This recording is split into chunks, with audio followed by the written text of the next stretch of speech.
ሰላም እንዴት ናችሁ? በዛሬ ቆይታዬ የቱሪስት መስህብ የሆነችው ወንጪ ሐይቅ ሄጄ እዛ የነበረኝን ቆይታ ምን እንደሚመስል እዛ ሲሄዱ የት የት መዝናናት እንዳለባችሁ አስጎበኛችኋለሁ። እስከ መጨረሻው አብራችሁን ቆዩ።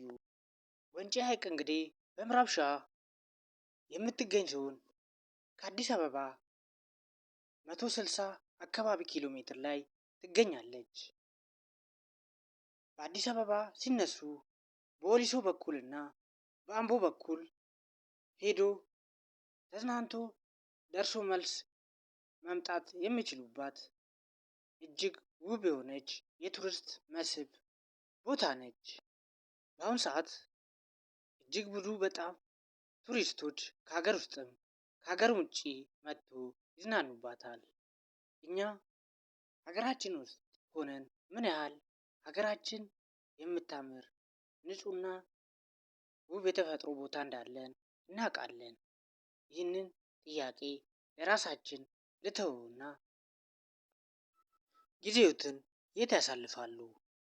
ባልሆነ ቦታ ለእርሶ ነገ ከነገ ወዲያ የሚጠቅም ለአእምሮ ለልጆ ነገ ከነገ ወዲያ አውርቶ እንደዚህ አይነት ሀገራችን ታሪካዊ ቦታ ያላት ቦታ እናውቃለን ብሎ የሚያወሩበት ቦታ ነው። የት ነው የሚያሳልፉት?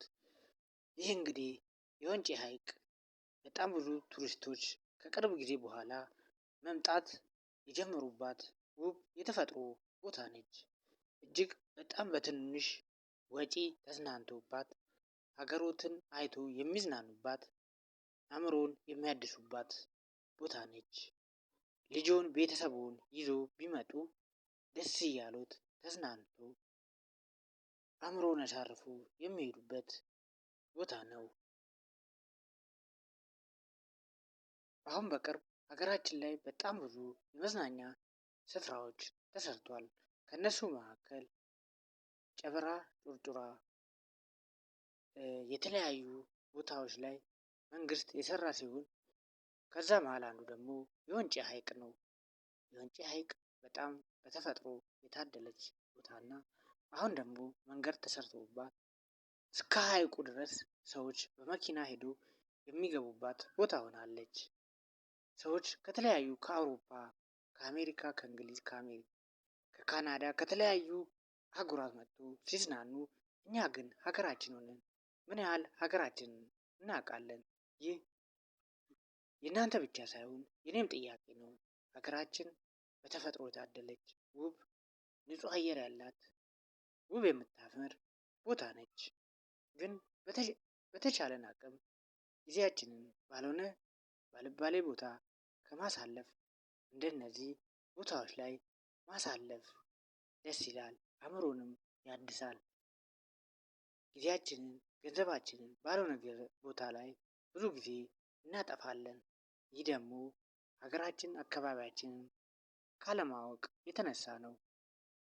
እርስዎ ምን ያህል ሀገሮትን ያውቃሉ?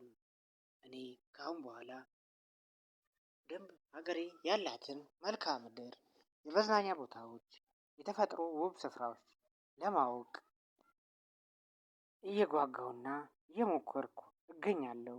ይህንን ቪዲዮ ሀገራቸውን ለማያውቁና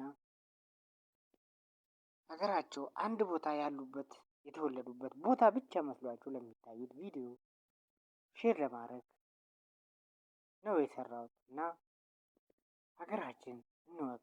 ብዙ የተለያዩ መልክዓ ምድሮች፣ የመዝናኛ የተፈጥሮ ቦታዎች ሁሉም ቦታ ላይ አለን። በደቡቡ፣ በትግራዩ፣ በአማራው፣ በኦሮሞ ሀገራችን ባሉ የተለያዩ ክልሎች ላይ ብዙ የመዝናኛ አማራጮች አሉ። ጊዜያችንን በጭንቀት በድብርት በማይሆን ነገር በመጠጥ ባልሆነ ነገር ብዙ ገንዘብ ከማውጣት እንደነዚህ አይነት ቦታዎች ላይ ሄደን ጊዜያችንን ስናሳልፍ አንደኛ ለአእምሮአችን እረፍት፣ ሁለተኛ ሀገራችን ምን ያህል ውብ እንደሆነች እንድናውቅ ይረዳናል። እቺ ወንጪ ሐይቅ ደግሞ በተለይ አዲስ አበባና በምዕራብ ሸዋ ላሉት ሰዎች በጣም ብዙ ቅርብ የሆነች ቦታ ነች። በጣም ደስ የሚሉ እንግዶች አክባሪ የሆኑ ሰዎች አሏት። ሃይማኖታቸውን የሚያከብሩ ሰዎች ናቸው። እንደነዚህ ጥሩ ጥሩ አእምሮን የሚያድሱ ጥሩ ጥሩ ቪዲዮዎች እንዲሰራላችሁ ይህን ቻናል ላይክ፣ ሼር፣ ሰብስክራይብ አድርጉ። ወንጪ ሐይቅ እንግዲህ እንደ ስሟ በሐይቅ ሰፊ ሐይቅ ያላትና ሐይቋ ደግሞ እጅግ በጣም ቀዝቃዛ ሲታጠቡበት አይደለም ሲጠጡት ጥም የሚያረካ የአካባቢ ሰዎች እየተዝናኑ የሚዋኙት ቦታ ነው። ይህንን አካባቢ እንግዲህ እኔም በቻልኩት አቅም በሄድኩት ጊዜ ለመዝናናት ሞከርኩኝ። ሐይቁ ላይ ያለውን ድባብና የሚዝናኑ ሰዎችን ሳይ ምን አለ ሁሉም ኢትዮጵያዊ እንደነዚህ አይነት ቦታዎች ላይ መጥቶ ቢዝናና ብዬ አሰብኩ። ሐይቁ በጣም ሰፊና ከለሩ በጣም ውብ የሆነ የተፈጥሮ መስህብ ቦታ የሆነ ቦታ ነው። ይህንን ሐይቅ ህፃናቱ ተወልዶ ያደጉበት ሲሆኑ አይቼ እኔም እስቲ ለምን አልዝናናም ብዬ ስገባ እጅግ ደስ የሚልና አንዴ ውስጥ ስገባ በጣም ቅዝቃዜው ደስ የሚል ድካም የሚያጠፋ ልክ እንደ በረዶ ቅዝቅዝ ያለ ደስ የሚል ውብ የተፈጥሮ መስህብ ቦታ ነው።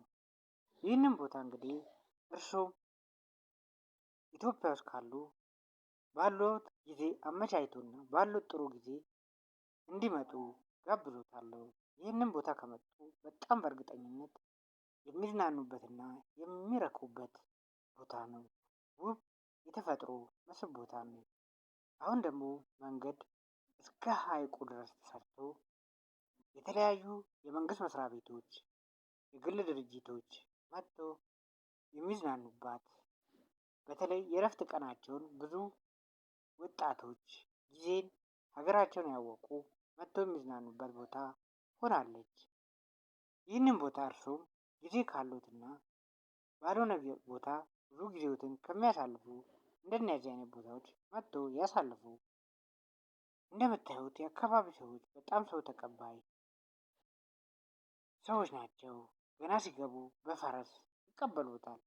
ሲቀበሉት ግን በጣም በትንሽ ብር ይሁን እንጂ ደስ የሚል አቀባበል፣ ሰላምታቸው፣ እንግዳ አክባሪ፣ ደስ የሚል አቀባበል፣ ኢትዮጵያዊነት የተላበሱ ናቸው። ገና በወሊቶም በአምቦ በኩልም ሲመጡ ወንጪ ሀሮ የሚለው አካባቢ ወርዶ ከዳገቱ ላይ ወደ ታች ሲያዩ የሐይቁ ውበት እጅግ በጣም ይማርካል። እንኳንም መጣው የሚያስብል ውብ የተፈጥሮ ቦታ ነው። የምን ኤዥያ፣ የምን ብራዚል፣ የምን ሃይላንድ ይላሉ። ሀገሬ ላይ እንደዚህ ውብ የተፈጥሮ ቦታ አለ ይላሉ። ደስ የሚል ሀገሪቷ ላይ በሃይማኖታቸው የማይከራከሩ ሰዎች ናቸው።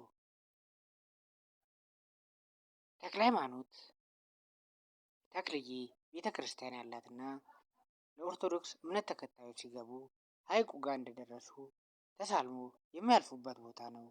ይህ ቤተ ክርስቲያን እጅግ በጣም ብዙ ዘመን የቆየ ከመሆኑ የተነሳ አሁን መንገዱን የተሰሩ ኮንስትራክሽኖች ዲዛይኑን አውጥቶ በጥሩ ሁኔታ ለማሰራት አስበዋል። ይህ ቤተ ክርስቲያን ያገኛሉ። ተክለ ሃይማኖት በጣም በኦርቶዶክስ እምነት ተከታይ እንግዲህ በጣም ብዙ ገድል ያላቸው ሰዎች ናቸው። እንደነዚህ አይነት ቦታዎች እና ደስ ደስ የሚሉ ማህበራዊ ኢኮኖሚያዊ ቦታዎችን ይዤላችሁ እስክመጣ ይህንን ቻናል ላይክ፣ ሼር፣ ሰብስክራይብ አድርጉ። ደስ እንዳላችሁ ተስፋ አደርጋለሁ። በሌላ ቪዲዮ እስከምንገናኝ ቻው ቻው።